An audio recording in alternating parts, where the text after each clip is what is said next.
Our organisation was set up in 2006, so essentially what we do is to educate people as to their rights, but also to develop campaigns and techniques for them to effectively create change.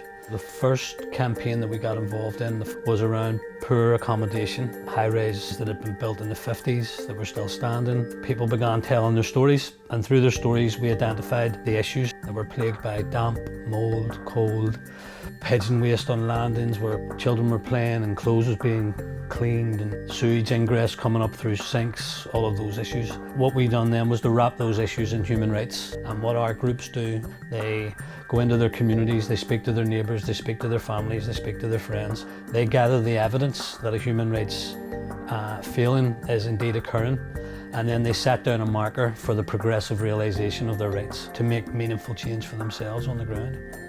We're at West Belfast, Lower Shankill, one of the most deprived areas in Northern Ireland, because there is little or no employment within this community. This community used to be full of paramilitary murals.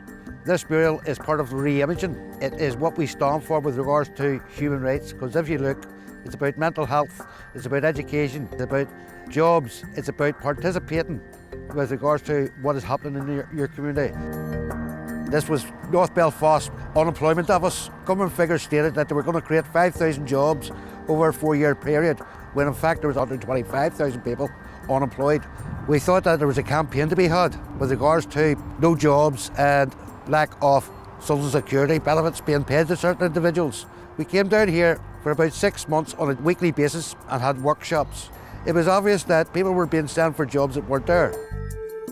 We got them to engage with regards to filling in surveys, inform the people of their human rights, how they were being abused, and what we're trying to do to try and readdress that.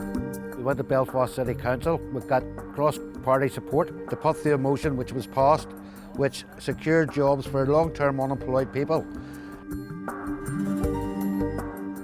So in our view, change only happens when those affected by inequalities are at the table and meaningfully involved in every facet of decision making regarding budgets, regarding allocation of funds, regarding policy, regarding plans, all of that they're involved in every aspect of it.